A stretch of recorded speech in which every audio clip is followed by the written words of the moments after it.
எல்லாருக்கும் வணக்கம். இன்னைக்கு வந்து நம்ம பேச போற விஷயம் என்னன்னா, இப்போ வேட்டையன் திரைப்படமும், கங்குவா திரைப்படம் தான் வந்து அடுத்து வந்து பெரிய திரைப்படங்களா வரப்போகுது. ஆல்ரெடி கோட் திரைப்படம் வந்து வந்துருச்சு. அந்த படம் வந்து ஓரளவுக்கு போயிட்டு இருக்குதுன்னு வைங்களேன்.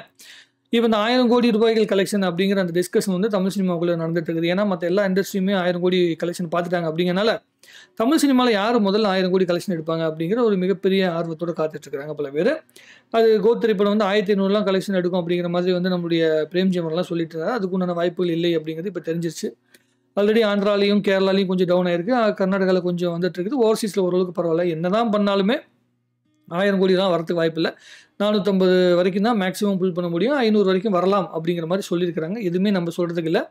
பொறுத்துன்னு தான் பார்க்கணும்னு வைங்களேன். பட் ஆனா அந்த 1000,00,00,000ங்கிறது இன்னும் 500,00,00,000க்கு மேல இருக்குது. பெரிய டார்கெட். அது வந்து அச்சீவ் பண்றது இப்போதைக்கு வாய்ப்புகள் இல்லை அப்படின்னு சொல்லிட்டாங்க. ஸோ அடுத்த திரைப்படமாக வேட்டையன் திரைப்படமும், கங்குவா திரைப்படமும் 2 திரைப்படம் தான் வந்து ரெடியா இருக்குது. கங்குவா திரைப்படம் கிட்டத்தட்ட ₹300,00,00,000 மேல பட்ஜெட் போடப்பட்டிருக்கு. வேட்டையன் திரைப்படம் வந்து கிட்டத்தட்ட 200, 250 மேல பட்ஜெட் வந்து கிட்டத்தட்ட இருக்கும். ஏன்னா பெரிய பெரிய ஆர்டிஸ்ட்லாம் நடிச்சிருக்காங்க அப்படிங்கிறனால.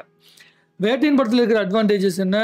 கங்குவா படத்துல என்ன அட்வான்டேஜ் இருக்கு அப்படிங்கிற விஷயத்த முதல்ல வந்து பார்க்கலாம். பிசினஸ் ஓரியன்டடா என்ன வந்து அட்வான்டேஜ் இருக்கு அப்படின்னு சொல்லி பார்த்தீங்கன்னா, இந்த 4 வீக் விண்டோ அப்படின்னு ஒண்ணு சொல்லுவாங்க. படம் ரிலீஸ் ஆயிட்டு 4 வாரத்துல வந்து ஓடிடில வரும். ஓடிடில வரது அப்படிங்கிற விஷயம் வந்து தமிழ்நாட்டுல இப்போதைக்கு அமல்ல இருக்கு. வேட்டையன் திரைப்படம் வரைக்குமே வந்து அந்த அக்ரீமெண்ட் போடப்பட்டிருக்கு. வேட்டையன் திரைப்படம் கூட வந்து பார்த்தீங்கன்னா, 4 வாரத்துல வந்து ஓடிடில ரிலீஸ் பண்ணணும். பிரைம்ல வரப்போகுது அப்படிங்கிற மாரி அக்ரீமெண்ட் போட்டிருக்காங்க. கங்குவா திரைப்படம் வந்து நவம்பர் 15ஆம் தேதி வந்து ரிலீஸ் ஆகும் அப்படிங்கிற மாரி சொல்லியிருக்காங்க. ஸோ நவம்பர் 15ஆம் தேதி வந்து ரிலீஸ் ஆச்சுன்னா, அந்த டைம்ல ஓடிடி வந்து 8 வீக் விண்டோ அப்படின்னு சொல்லுவாங்க. 8 வாரம் கழிச்சு தான் வந்து ஓடிடில அதாவது அமேசான் பிரைம்லயோ, நெட்ஃபிளிக்ஸ்லயோ வந்து அது ரிலீஸ் ஆகும். இது என்ன அந்த 8 வீக் விண்டோ, 4 வீக் விண்டோ அப்படின்னு சொல்லி பார்த்தீங்கன்னா, இப்போ நம்மளுடைய நார்த் இந்தியால வந்து கோட் திரைப்படமா இருக்கட்டும், வேட்டையன் திரைப்படமா இருக்கட்டும், நார்த் இந்தியால எப்படி வந்து இப்போதைக்கு கோட் திரைப்படத்துக்கு நார்த் இந்தியால வந்து தியேட்டர்ஸ் எப்படி கிடைச்சிருக்கு அப்படின்னா, 4 வாரத்துக்கு அப்புறமேட்டு தான் வந்து 4 வாரத்திலேயே வந்து ஓடிடில ரிலீஸ் ஆகணும் அப்படிங்கிற அக்ரீமெண்ட் இருக்கிறனால, ஹிந்தியில பல தியேட்டர்ஸ் வந்து எடுக்கல. பிவிஆர் கூட எடுக்கல அப்படிங்கிற மாரிலாம் வந்து சொல்லியிருந்தாங்க. வேட்டையன் திரைப்படமும் அந்த 4 வீக் விண்டோல தான் இருக்குது அப்படிங்கிற மாரி சொல்லியிருக்கிறாங்க. ஸோ அது இன்னும் என்ன ஆங்கிள்ல வந்து மாறும் அப்படிங்கிறத நம்ம பொறுத்துன்னு தான் பார்க்கணும். ஆனா கங்குவா திரைப்படம் 1 மாசத்துக்கு அப்புறம் வரதுனால, அது வந்து 8 வாரத்துக்கு அப்புறம் தான் ஓடிடில வரப்போகுது. கிட்டத்தட்ட 2 மாசம் கழிச்சு தான் கங்குவா திரைப்படம் வந்து ஓடிடில வரும். அந்த 2 மாசம் வரைக்குமே அந்த அக்ரீமெண்ட் இருக்கிறதுனால, ஹிந்தியில வந்து கங்குவாக்கு தியேட்டர் அதிகமா கிடைக்கிறதுக்கு ஒரு வாய்ப்புகள் உண்டு. இப்ப என்ன மேட்டர்னா, நம்மளுடைய இப்போ 4 வாரம் இங்க ஓடி ஓடிடில வந்து ரிலீஸ் ஆனோனே ஹிந்தியில மறுபடியும் வந்து படத்த ரிலீஸ் பண்றதுங்கிறது வாய்ப்புகள் வந்து மிக கம்மி. அதாவது வேட்டையன் திரைப்படமா இருக்கட்டும், அதுக்கு உண்டான வாய்ப்புகள் கம்மி. ஆனா, அது வந்து நம்மளுடைய அமிதாப் பச்சன் சார் அவர்லாம் இருக்கிறாரு அப்படிங்கும்போது, கல்கி படத்துல வந்து ஓடுன அந்த ரெஸ்பான்ஸ்லாம் இருக்கு அப்படிங்கிற பட்சத்துல வந்து இன்னும் மிகப்பெரிய பிசினஸ் ஆகுதுண்டான வாய்ப்புகள் உண்டு. கிடைக்கிற அந்த மல்டிப்ளெக்ஸை தவிர்த்து மீதி தியேட்டரில் வந்து அதிகமாக கிடைக்கிற வாய்ப்புகள் இருக்கும்போது இன்னும் பயங்கரமாக இருக்கும். ப்ளஸ் வந்து ஓவர்சீஸ் வந்து பார்த்தீங்கன்னா, ரஜினி சாருக்கு ஓவர்சீஸுக்கு வந்து கலெக்ஷனுக்கு அதிக தியேட்டர் வந்து ரிலீஸ் ஆகிற அந்த ஐடியாவில் இருக்கிறனால இன்னும் அதுக்குண்டான கலெக்ஷனுக்கு வந்து வாய்ப்புகள் உண்டு. கேரளா மார்க்கெட்டு, ஆந்திரா மார்க்கெட்டு, கர்நாடகா மார்க்கெட்டுங்கிற சவுத் இந்தியன் மார்க்கெட்டை வந்து ஃபுல்லாக வந்து கவர் பண்ணாலே கிட்டத்தட்ட 500, 600 கோடி ரூபா வரைக்குமே படம் வேர்ட் ஆஃப் மவுத் வந்து நல்லா இருந்தால் கொண்டு போய் ரீச் ஆகுதுக்கான வாய்ப்புகள் உண்டு. இப்போ கங்குவா திரைப்படத்துக்கு வந்து ஒரே ஒரு விஷயம் என்னென்னா, நல்ல வேர்ட் ஆஃப் மவுத் வேணும். அந்த படம் வந்து எல்லா லாங்குவேஜுக்குமே ஈஸியாக வந்து புரிகிற மனநிலைக்குள்ள அந்த படம் இருக்கணும். இப்போ அதுதான் இங்கே வந்து கங்குவா திரைப்படத்துக்கு இருக்கிற விஷயம். ஸ்க்ரீன் கிடைச்சாலுமே படம் வந்து நல்லா இருக்கணும். வேட்டையன் திரைப்படத்துக்கு ஸ்க்ரீன் கிடைச்சா போதும். படத்துக்கான ஓரளவுக்கு டாக்கு நல்லா இருந்தாலே போதும். அது பிஸ்னஸ் வந்து பெரிய அளவுக்கு போகிறதுக்கான வாய்ப்புகள் உண்டு. ஏன்னா இதுக்கு முன்னாடி வந்த படம் ஜெயிலர் வந்து பெரிய அளவுக்கு வந்து கலெக்ஷன் எடுத்துருக்குது. நடுவில் வந்து லால் சலாம் படம் வந்து ஸ்பெஷல் அப்பியரன்ஸாக இருந்தால் கூட அந்த படத்தை வந்து பார்த்தீங்கன்னா, ரஜினி சாரோட முழு நீள படமாக வந்து யாருமே பார்க்கல. ஸோ அதனால் அந்த ஜெயிலர் படத்துடைய கலெக்ஷனை வச்சு தான் வந்து வேட்டையன் திரைப்படம் வந்து அதிக தியேட்டர் வந்து ரிலீஸ் ஆக போகுது. லால் சலாம் படத்தை வச்சு வந்து பார்த்தீங்கன்னா தியேட்டரில் ரிலீஸ் பண்ண போகிறதில்ல. ஸோ அது மிகப்பெரிய வந்து ஒரு எக்ஸ்பெக்டேஷன் வந்து தியேட்டர்கிட்ட இருக்கிற டிஸ்ட்ரிபியூட்டர் வந்து உருவாயிருக்குது. ஸோ அதனால் வந்து அக்டோபர் 10 4 நாள் லீவில் வந்து பார்த்தீங்கன்னா படம் ரிலீஸ் ஆகுது அப்படிங்கிறனால படம் வந்து பயங்கரமான வந்து தியேட்டர்ஸ் வந்து கிடைக்கிறதுக்கு உண்டான வாய்ப்புகள் உண்டு. அந்த தியேட்டர்ஸ் இன்க்ரீஸ் ஆக அந்த டைமில் வேறு எந்த திரைப்படமும் வந்து பெரிய அளவுக்கு வந்து போட்டிக்கு இல்லை அப்படிங்கிற பட்சத்தில் படம் வந்து மிகப்பெரிய அளவுக்கு வெற்றி அடைறதுக்கு உண்டான வாய்ப்புகள் உண்டு. நல்லபடியான வேர்ட் ஆஃப் மவுத் வந்துட்டாலே போதும்.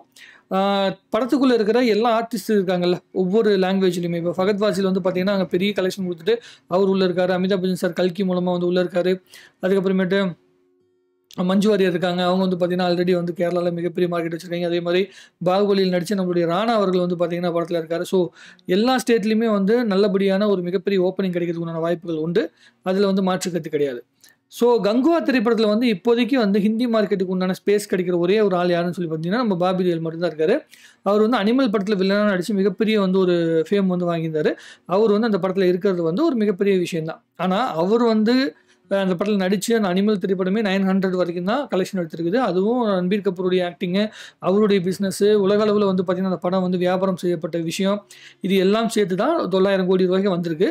ஆனால் சூர்யா சாருக்கு அந்தளவுக்கு வந்து வியாபாரம் ஆகிறதுக்கு உண்டான வாய்ப்புகள் இருக்குதா அப்படிங்கிறது படம் வந்ததுக்கப்புறம் தான் தெரியும். எவ்வளவு தியேட்டர் கொடுத்தாலுமே ஆடியன்ஸ் ரிப்பீட்டடாக வரும்போது, ஆடியன்ஸ் கிட்ட நல்ல ரெஸ்பான்ஸ் வரும்போது மட்டும்தான் படம் மிகப்பெரிய இடத்த போய் அடையும். அப்படி இல்லை அப்படிங்கிற பட்சத்தில் படம் வந்து பார்த்திங்கன்னா ஒரு நார்மலாக நம்ம எதிர்பார்த்த கலெக்ஷன் வரலினாலும் ஓரளவுக்கு சென்சிபிளான கலெக்ஷன் வரதுக்கான வாய்ப்புகள் உண்டு. இப்போதைக்கு வந்து தமிழ் சினிமாவுக்குள்ளே வந்து 1000 கோடி ரூபா கலெக்ஷன் எடுக்கணும் அப்படின்னா வந்து கோட் திரைப்படம் வந்து ஆல்ரெடி வந்து முயற்சி பண்ணாங்க. அது நடக்கலை அப்படிங்கிற பட்சத்தில் வேட்டையன் திரைப்படமாக இருக்கட்டும், அதுக்கப்புறமேட்டு கங்குவா திரைப்படமாகட்டும், இதுக்கப்புறம் வரப்போகின்ற கூலி திரைப்படம், ஜெயிலர் திரைப்படம், இதுதான் வந்து பார்த்திங்கன்னா இந்த 4 திரைப்படங்களுக்குள்ளே 1000 கோடி ரூபா கலெக்ஷன் வந்தால்தான் உண்டு. அப்படி வந்து எந்த திரைப்படம் வரும் அப்படிங்கிற விஷயத்தை நம்ம வந்து இப்போதைக்கு கணிக்கிறதுக்கு வந்து ரொம்ப வாய்ப்புகள் கம்மியாக தான் இருக்குது. இப்போதைக்கு இருக்கிற சூழ்நிலைக்குள்ளே அக்டோபர் 10க்கு அப்புறமேட்டு தெரிஞ்சிடும் வேட்டையன் திரைப்படத்துடைய லைஃப் டைம் கலெக்ஷன் எவ்வளோ வரும் அப்படிங்கிற விஷயத்த ஒரு முடிவுக்கு நம்மளால் வந்துட முடியும். எல்லாரும் என்ன எதிர்பார்க்குறாங்க, கங்குவா திரைப்படம் வந்து 1000 கோடி ரூபா கலெக்ஷன் எடுத்துரும், பாகுபலி மாதிரி ஒரு திரைப்படம் வந்து தமிழ் சினிமாவில் பாகுபலி மாதிரி வந்து எல்லாத்தையும் தூக்கி சாப்பிட்ற மாதிரி ஒரு படம் எடுக்கப்பட்டிருக்கு அப்படின்னு சொல்கிறாங்க. பாகுபலி திரைப்படத்துக்கும் கங்குவா திரைப்படத்துக்கும் இடைப்பட்ட மிகப்பெரிய வித்தியாசம் என்னன்னா, பாகுபலி படத்துக்கு ட்ரெய்லர் வரும்போது இருந்த ரெஸ்பான்ஸுக்கும் கங்குவா திரைப்படத்துக்கு இருந்த ரெஸ்பான்ஸுக்கும் மிகப்பெரிய வித்தியாசம் இருக்குது. என்னன்னா, பாகுபலி திரைப்படம் வந்து ரொம்ப சிம்பிளான கதை. நீங்கள் வந்து பார்த்தீங்கன்னா அதில் ஒரு பிரம்மாண்டம் இருந்துச்சு. முதல்ல அந்த பிரம்மாண்டத்தை பார்க்குறாங்க. ஒரு குடும்பத்தில் நடக்கிற வெறும் ஒரு 6-7 கேரக்டருக்குள்ளே நடக்கிற கதை தான் வந்து பாகுபலி திரைப்படம். நீங்கள் வந்து கதை வந்து ரொம்ப கிரிட்டிக்கலான கதை இல்லை. இது வந்து ஒரு 4-5 குரூப்புக்கு இடைப்பட்ட மிகப்பெரிய ஒரு சண்டை. இந்த கங்குவா திரைப்படம் வந்து ஓடணும் அப்படிங்கிற பட்சத்தில் எது மூலமாக வந்து ஆடியன்ஸ் வந்து அட்ராக்ட் ஆவாங்கன்னா, அந்த சண்டை காட்சிகள் வந்து எவ்வளோ பிரம்மாண்டமாக எடுக்கப்பட்டிருக்கு, அந்த சண்டை காட்சிகள் வந்து எந்த அளவுக்கு எல்லா ஆடியன்ஸும் ஏற்றுக்கிறாங்க அப்படிங்கிற மனநிலையை பொறுத்து தான் இந்த படம் வந்து ரீச் அப்படிங்கிறது இருக்குது. இப்போ கேஜிஎஃப் திரைப்படம்லாம் 1000 கோடி ரூபா கலெக்ஷன் வந்து எடுத்துச்சு, ஏன் வந்து நம்ம கங்குவா எடுக்க முடியாதுன்னு கேட்டிங்கன்னா, எடுக்கிறதுக்கு வாய்ப்புகள் உண்டு. ஆனால் அதுக்கு என்ன விஷயம் வேணும்னா, கேஜிஎஃப் திரைப்படத்தில் பார்த்தீங்கன்னா ஆர்டிஸ்ட் எல்லாருமே வந்து பேசுகின்ற அந்த டைலாக்ஸ் உட்பட எல்லாமே வந்து பார்த்தீங்கன்னா கொஞ்சம் அவுட் ஆஃப் ஃபோக்கஸ்லேயே இருக்கும். அந்த ரொம்ப ஃபேஸுக்கு வந்து ஜூம் பண்ணி அது மூலமாக டைலாக் பேசுகிற மாதிரிலாம் சீக்வன்ஸே இருக்காது. ஸோ என்ன பண்ணாங்கன்னா, லாங்குவேஜ் வந்து டப்பிங் பண்ணும்போது அது அவங்க வந்து பார்த்திங்கன்னா அவங்களுடைய ஓன் லாங்குவேஜில் பேசுகிற மாதிரி இருக்கும். பில்டப் சீன்ஸ்லாம் ரொம்ப ஜாஸ்தி இருக்கும். விஷுவலாக நிறைய விளாண்டுருப்பாங்களே தவிர டைலாக் பேசும்போது கூட ஃபேஸை காட்டுற மாதிரி வந்து கேஜிஎஃப்ல இருக்காது. அதனால ஒவ்வொரு லாங்குவேஜை சேர்ந்தவங்களும் தன்னுடைய படமாக அந்த படம் பார்த்தாங்க. ஆனால் கங்குவால் அப்படி கிடையாது. அப்படி வந்து காட்சிகள் உருவாக்கப்பட்டிருக்கா, வாய்ஸ் ஓவர் அதிகமாக பயன்படுத்தப்பட்டிருக்கா. இதெல்லாம் நிறைய விஷயங்கள் நோட் பண்ணணும். நோட் பண்ணால் தான் நமக்கு தெரியும். எனக்கு பொறுத்த வரைக்கும் என்னென்னா, இப்போது சவுத் இந்தியாவுக்குள்ளே வந்து எல்லா ஆர்டிஸ்ட்டுக்கிட்டையும் போய் ரீச் ஆகிறதுக்கான படமாக வேட்டையன் திரைப்படம் இருக்குது. கங்குவா திரைப்படம் பொறுத்த வரைக்கும் பிரம்மாண்டத்தின் மூலமாக ஒரு இனிஷியலான ஒரு ஆடியன்ஸ் வந்துருவாங்க. அந்த பிரம்மாண்டம் ரொம்ப சென்சிபிளாக இருந்து ஆடியன்ஸுக்கு வந்து அடாப்டபுளாக இருந்துச்சுன்னா கண்டிப்பாக அந்த திரைப்படமும் ஒரு 400 கோடிக்கு மேலே வந்து கலெக்ஷன் எடுக்கிறதுக்கு உண்டான வாய்ப்புகள் உண்டு. சூர்யா சாருக்கு வந்து ரொம்ப நாளைக்கு அப்புறமேட்டு தியேட்டரில் வந்து படம் ரிலீஸ் ஆகி தியேட்டரில் வந்து ஒரு மிகப்பெரிய பட்ஜெட்டில் வந்து ஒரு படம் ரிலீஸ் ஆகுது. அந்த படம் வந்து பார்த்திங்கன்னா கண்டிப்பாக அவருக்கு வந்து மிகப்பெரிய வெற்றியை கொடுக்கணும் அப்படிங்கிறது தான் எல்லாருமே எதிர்பார்க்குறாங்க. பொறுத்திருந்து பார்ப்போம் எந்த அளவுக்கு நடக்குது அப்படிங்கிற விஷயத்த. இதுக்குள்ளே வந்து பார்த்திங்கன்னா இப்போ இருக்கிற தமிழ் சினிமாவுடைய அந்த மீடியாக்கள் பண்ணுகின்ற விஷயம் தான் இங்கே மிகப்பெரிய ப்ராப்ளமாக இருக்குது. ஒரு படத்தை வந்து ப்ரொமோட் பண்ணுறேன் அப்படிங்கிற பேரில் இன்னொரு படத்தோட கம்பேரிசன்லேயே எல்லாமே வந்திருக்கு. இப்போ நம்ம பண்ணுற வீடியோ கூட இன்னொரு படத்தை கம்பேர் பண்ணி தான் பேச வேண்டிய கட்டாயம் வந்திருக்கு. ஏன்னா ஆடியன்ஸ்க்கு அது தேவைப்படுது. ஒருத்தவங்களை இன்னொருத்தவங்க கூட கம்பேர் பண்ணால் தான் ஒருத்தவங்களை வந்து பார்த்திங்கன்னா உயர்த்தி காட்ட முடியும் அப்படிங்கிற நிலைமை அப்படி இருக்குது.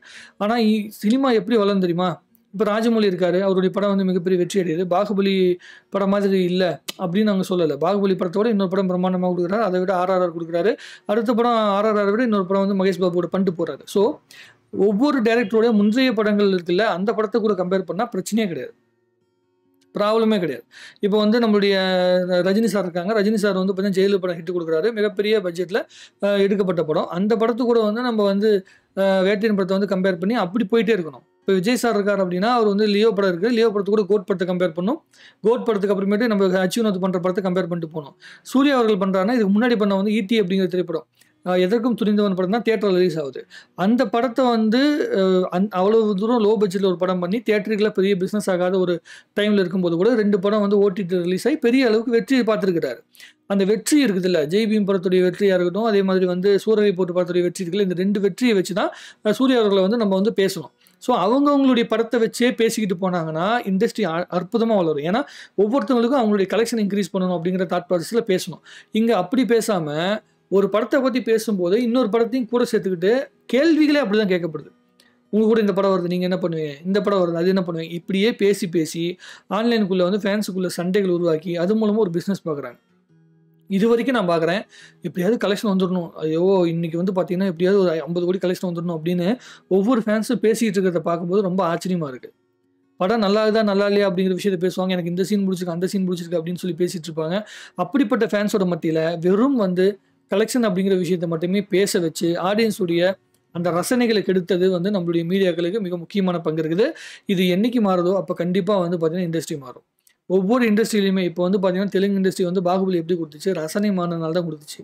அந்த ரசனைக்கு அப்புறமேட்டு தான் அந்த படம் வந்து கலெக்ஷன் ஆச்சு. படம் நல்லா இருக்குது, படம் நல்லா இருக்குதுன்னு போய் பார்த்தாங்க. படம் வந்து அதிகமா கலெக்ஷன் குடுக்கணும் அப்படிங்கிறதுக்காக யாருமே போய் பாகுபலி படத்த பார்க்கல. அந்த இடத்த நோக்கி வந்து தமிழ் சினிமா கொண்டு போணும். ஆனா, அதுக்கு தகுந்த மாதிரியான கதையம்சங்களே தமிழ் சினிமாக்குள்ள எடுக்கப்படுறதில்ல. ஏன்னா, பெரிய புதிய முயற்சிகளுக்கு வந்து உடனே வந்து தமிழ் சினிமாவுக்குள்ள அக்செப்டன்ஸ் இல்ல. இப்ப எதுக்கு வந்து மல்டி ஸ்டாரிங்லாம் போட்டு தமிழ் சினிமால படம் எடுக்க வேண்டிய கட்டாயம் வருதுன்னா, மல்டி ஸ்டாரிங் அப்படிங்கும்பொழுது கதைய ரொம்ப சிம்பிளா யோசிச்சுட்டு, இப்போ ஒரு ஆக்ஷன் படமாகவோ, இல்ல வந்து பார்த்தீங்கன்னா, ஒரு கிரைம் படமாகவோ எடுத்துட்டு, அதுல வந்து பார்த்தீங்கன்னா, பெரிய பெரிய ஆர்டிஸ்ட் உள்ளுக்குள்ள போட்டு படம் பண்ணிறலாம். அது ஓகே. அதுல வந்து பெரிய ரிஸ்க் கிடையாது. அதனால தான் அந்த மாரி கதைய வந்து செலக்ட் பண்றாங்க. நம்ம திடீர்னு வந்து பாகுபலி மாரி ஒரு படத்த எடுத்துட்டு வந்து கூட வந்து நிறுத்துனோம்னா, அந்த படத்த ஏத்துக்கிற மனநிலை வந்து இப்ப இருக்க ஆடியன்ஸ் கிட்ட கிடையாது. மீடியாக்களுக்கே கிடையாது. புரியுதுங்களா? உடனே எடுத்தோனே பாகுபலியா? அப்படின்னு கேட்பான். எடுத்த உடனே நம்ம இண்டஸ்ட்ரிக்குள்ள கம்பேர் பண்ணத விட்டு உடனே பாகுபலியான்னு கேட்பான். இதுவே வந்து பார்த்தீங்கன்னா, எந்திரன் திரைப்படம் வரும்போதோ, 2.0 படம் வரும்போதெல்லாம் யாருமே கம்பேரிசனுக்கு ஆளே கிடையாது. 2.0 படம் வரும்போது கூட வந்து பார்த்தீங்கன்னா, பாகுபலி வந்துச்சு. ஆனா எந்திரன் படம் வரும்போது எந்த கம்பேரிசன் இருந்துச்சு? தமிழ் சினிமா வந்து ஒரு இந்தியாவே திரும்பி பார்த்துச்சு.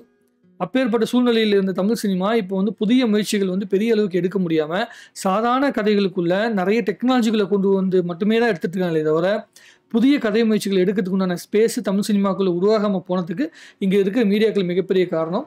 இந்த கங்குவா திரைப்படம் வந்து ஒரு புதிய முயற்சியா எடுக்கப்பட்டிருக்குது. அதாவது சூர்யா அவர்களுடைய வாழ்க்கையில இந்த முயற்சி எந்த அளவுக்கு சக்சஸ் ஆகுது அப்படிங்கிற விஷயத்த நம்ம பொறுத்திருந்து பார்க்கலாம்.